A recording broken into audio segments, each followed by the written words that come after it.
This is a video about the potential energy that an object mass 2, let's say it's a satellite, experiences as it's brought near a large spherical object like the Earth, M1. We need to distinguish between the potential energy we experience when we're orbiting around the Earth and moving to different distances and different locations versus the potential energy we experience when we're in a constant gravitational field. We also really need to understand the difference between potential and potential energy. If you break this into pieces, M2 being the satellite, M2 times all of this stuff gets me back to my original potential energy. All of this stuff we call the potential, and we break it out because it has to do with location. I could have lots of different satellites M2. Each one of them is different. Where are they going to go though? Near the Earth. The Earth mass isn't going to change. The gravitational constant isn't going to change. And the distance they are has to do with location. So we can make a map of the space around the Earth, and every location is going to have a potential. You want to know the potential energy of the object there? Multiply by the mass of that object, and you got it. This discussion is going to primarily be about gravitational potential energy, but it works just as well for electric potential energy because there's equivalent equations for all these situations. This is tricky, and there's a lot to be confused about. And I'm hoping I can clarify each place where confusion happens. The first is that we really have to distinguish between U, the potential energy, and delta U, the change in potential energy. Delta U is much more important. Let's look at me dropping this object. I have a potential energy. It falls to another potential energy. The change in potential energy there really matters because it determined how much kinetic energy it had as it hit my hand. It turns out that the specific potential energies involved don't matter. Here's why.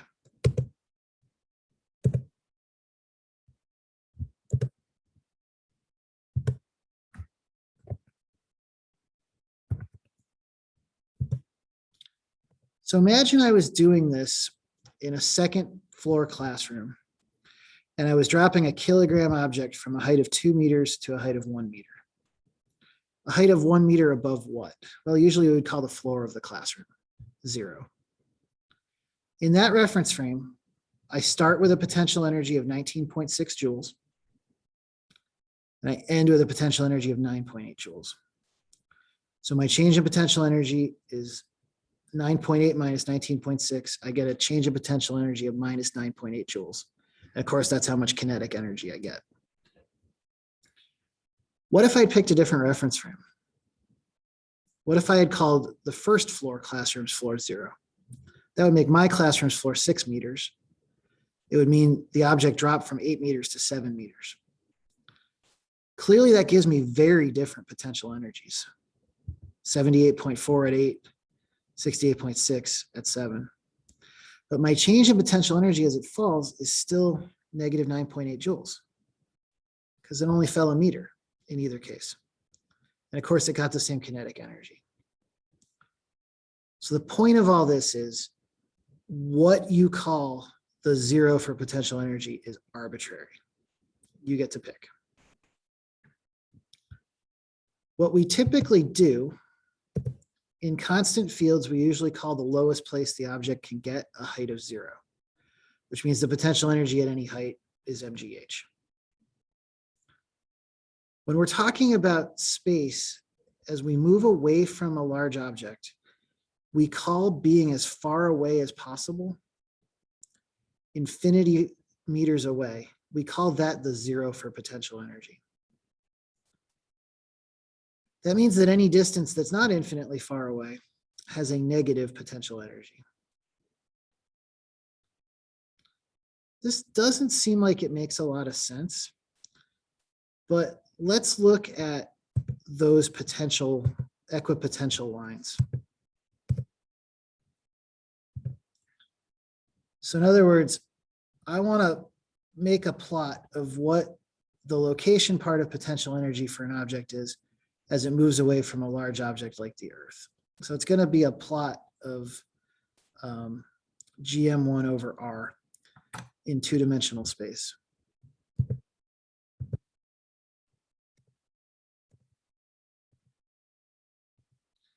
When I do that, I get something like this.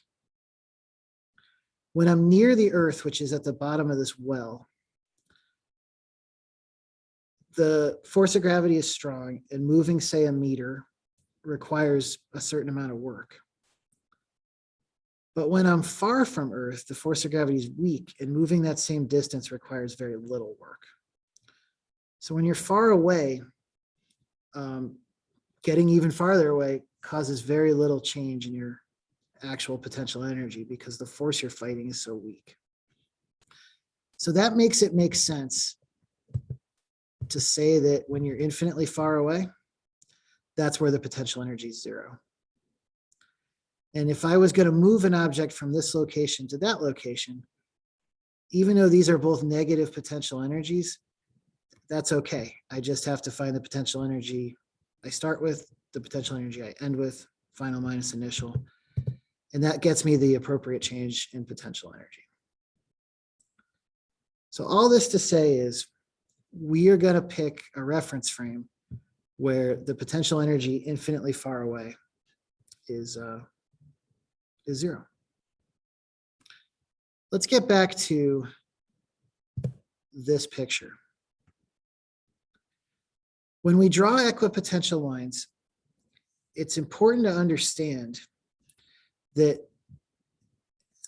those lines are not going to be equally spaced because the potential changes a different amount as you get farther and farther away and the force of gravity gets weaker. So what I did in this spreadsheet is I took the radius of the Earth and then I added, as I went down, 500,000 meters for each step I went down in this chart. And I went down 140 rows or something. I then calculated the gravitational potential at each of these distances from the center of the Earth. And this is the graph I get. So the gravitational potential is changing rapidly when I'm close, but as I get far away, it's changing much less. And this is asymptotically approaching zero. If I get infinitely far away, it would approach zero.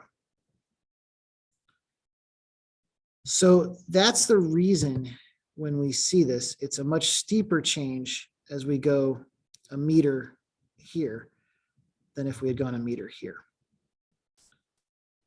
So if we were going to plot this in 2 dimensions, the equipotential lines, in other words, the potential energy per charge being the same, they're going to be spreading out in order to represent this change in steepness here versus here. So what would this graph look like in 2 dimensions? It would look something like this.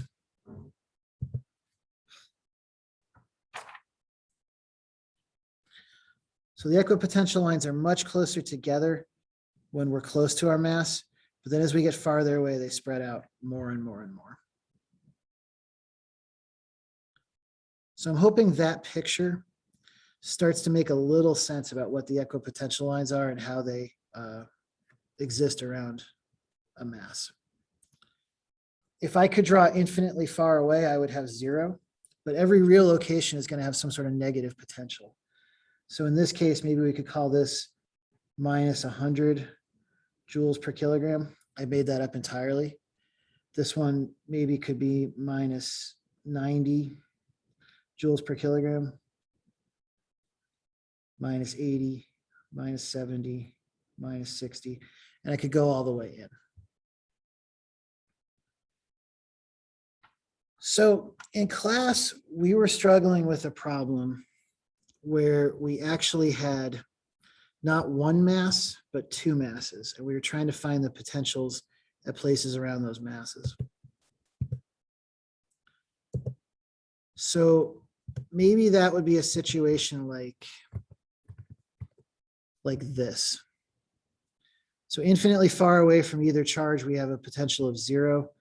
But then as we get close to each charge, those potentials start decreasing rapidly. So what would that map look like?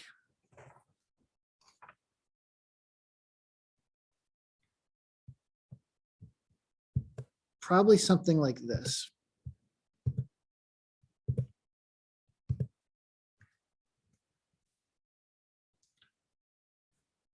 And we'd see our saddle point, the place where we were between the charges, and we didn't cancel each other out at all, because in each case, we're getting closer to a mass as we move this way or this way.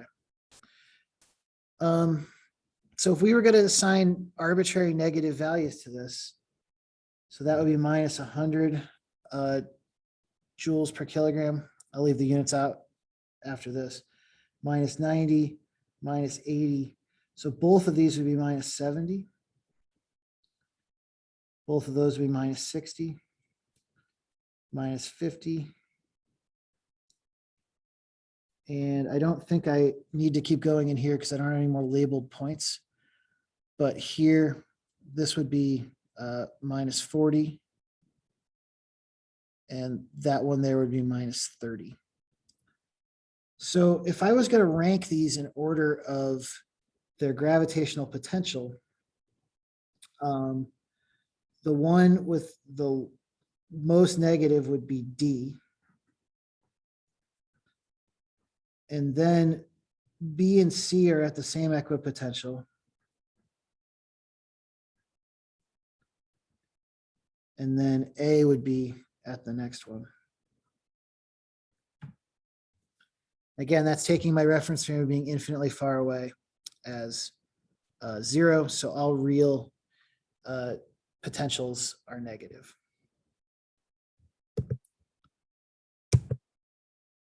Where can that get me in trouble? Well, the important thing to understand is that the equation, the inverse equation, is the thing that lets me know I've got more rapid change when I have small radii than I do when I have large radii. I think one of the places we got confused is the question we were looking at was asking about the absolute value of the different potentials. So basically, all I did is I took the real equation and I just had the spreadsheet calculate the absolute value, and we can see we get the flip here, the flipped version. So of course that would reverse the order of the sizes of the potentials I'm looking at.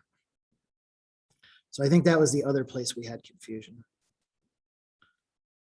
So my hope from this is that you're seeing the relationship between the different lines and how they relate to each other. Ultimately, this was a question of absolute value versus reference frame versus how rapidly are the lines changing in different places. There were a lot of things that layered on top of each other and confused us. But if you understand the basic shape and you can think back to the 3D picture of this, if you understand that because they're equipotential lines, they decrease the same amount each time, but they're not linearly spaced, then I think you're going to do okay. And if you understand why I ranked this using this equation, you're probably in good shape. I hope that helps clarify confusion that I had in class.